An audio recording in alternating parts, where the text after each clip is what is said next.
Hello friends, नमस्कार। मैं सौरभ मिश्रा स्वागत करता हूं आप लोग का अपने यूट्यूब चैनल इग्नू आईएएस पे।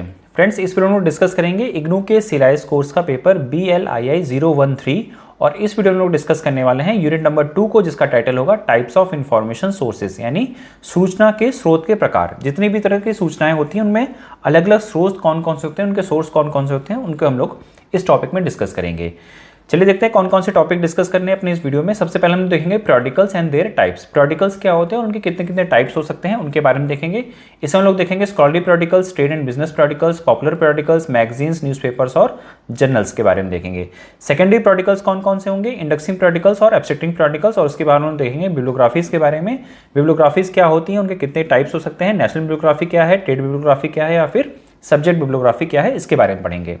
नेक्स्ट टॉपिक रहेगा हमारा रेफरेंस सोर्सेज, जिसमें हम लोग देखेंगे डिक्शनरीज के बारे में, encyclopedias, ready reference sources, geographical information sources, bibliographic information sources, statical information sources, और लास्ट में हम देखेंगे current information sources. Secondary source of information क्या होंगे, उनको देखेंगे, जिसमें हम लोग text books, thesis, treatises, reviews and state of art reports क्या होंगी, इसके बारे में देखेंगे।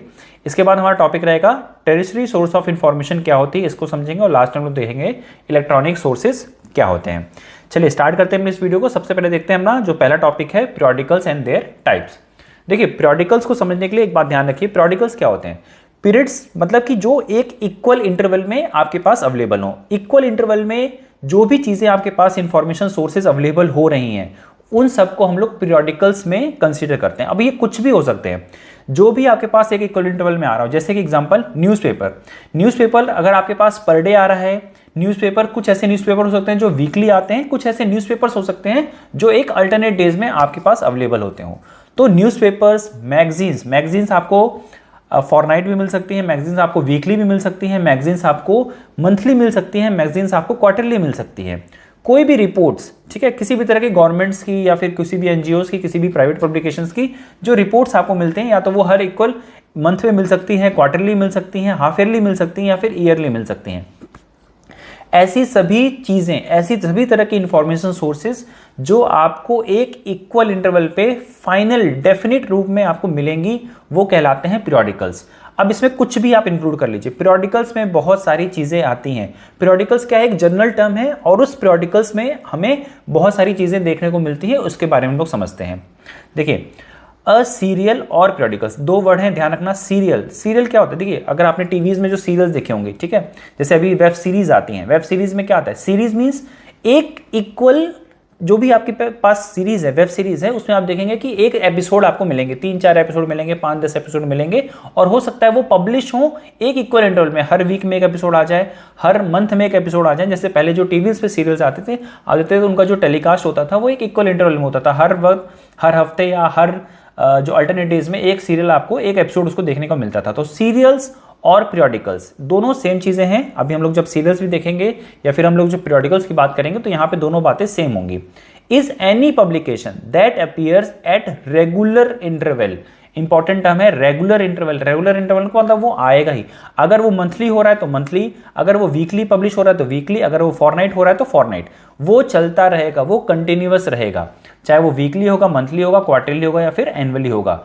And intend to continue indefinitely, और वो कंटिन्यू रहना चाहिए इनडेफिनेटली पीरियड ऑफ टाइम के लिए, मतलब वो डिफाइन होगा कि ये आने वाले लगभग 10 साल 15 साल तक कंटिन्यू रहेगा। अगर कोई भी ऐसा इंफॉर्मेशन सोर्स आपको मिलता है या आपके पास है, तो वो कहलाता है हमारा पीरियोडिकल्स, या फिर उनको हम लोग कहते हैं सीरियल्स। मैगजीन्स, इसमें क्या क्या आता है, मैगजीन्स आते हैं, न्यूज़पेपर्स आते हैं, जर्नल्स आते हैं, एनुअल रिपोर्ट्स आते हैं, ऑल आर दीज सीरियल्स। ये सब लोग हम लोग पीरियोडिकल्स या फिर सीरियल्स के अंडर में रखते हैं।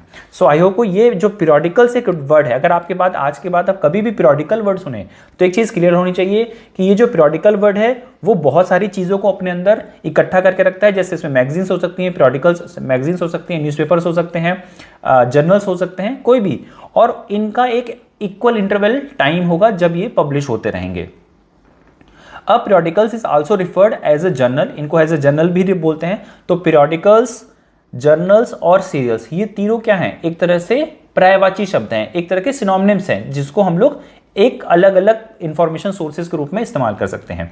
In general the information in periodicals is more timely, current, up to date and then information sources in books. देखिए, कोई भी मैगजीन्स होगी, कोई भी न्यूज़पेपर होगा, कोई भी जर्नल होगा, ठीक है, ये सब जितनी भी चीज़ें होंगी उसमें जो भी आपको इन्फॉर्मेशन होगी वो आपके फील्ड में, आपकी जो जिस भी फील्ड में आपका इंटरेस्ट होगा, जिसकी भी आप मैगजीन्स जर्नल्स लेते होंगे, उसमें जो इन्फॉर्मेशन मिलेगी वो अपडेटेड मिलेगी, वो करंट की मिलेगी। उसमें जो भी न्यूज़ आएगी, जो भी तरह की रिसर्च पब्लिश हुई होंगी वो अप टू डेट होंगी। लेकिन जो बुक्स होती हैं या जो हमारे पास ट्रेडिशनल सोर्स ऑफ इन्फॉर्मेशन होते हैं उसमें वो चीज़ें रेगुलर अपडेट नहीं होती। एक बार बुक पब्लिश हो गई, वो 2 साल 3 साल बाद जब कोई नया इन्फॉर्मेशन आता है, कोई नया डाटा आता है, तब वो बुक्स चेंज होती है। जैसे आपने कभी एनसीईआरटी की बुक देखी होंगी, एनसीईआरटी की बुक्स अगर एक बार पब्लिश हो जाती हैं वो रीप्रिंट होती रहेंगी, वही सेम बुक रीप्रिंट होगी, बट वही बुक्स आपको अपडेटेड वर्जन में बहुत लॉन्ग टाइम मिलेगी। वो 10 बार 15 साल बाद आपको अपडेट मिलेगी, या जब तक गवर्नमेंट उनको चेंज नहीं करती वो डाटा वही सेम चलता रहेगा। सो जो बुक्स होती हैं उसमें जो नॉलेज होती है, जो उसमें इंफॉर्मेशन होती है वो बहुत आउटडेटेड हो सकती है, उसमें बहुत टाइम से अपडेट नहीं किया जा सकता। But magazines, newspaper, journals, periodicals में चीज़ें आपको हमेशा अप टू डेट मिलती हैं और करंट इंफॉर्मेशन मिलती है। periodicals में many types such as scholarly periodicals, state business, popular, magazines, newspaper and journals. periodicals बहुत सारी चीज़ें हो सकती हैं। यहाँ पे आप जो भी ये देखिए लिस्टिंग देख रहे हैं ना, यहाँ पे वो सारी चीज़ें क्या हैं, वो periodicals के ही एग्जाम्पल्स में मैगजीन्स भी है, न्यूज़पेपर्स भी है, जर्नल्स भी है और सीरियल्स भी हैं। अब एक एक करके समझते हैं।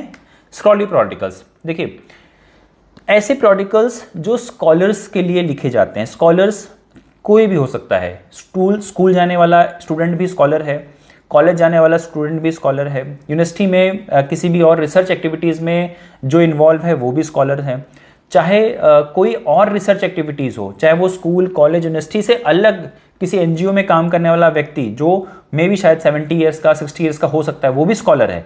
तो उसके लिए भी जो चीज़ें लिखी जा रही हैं वो भी इसमें periodicals में इंक्लूड होंगी।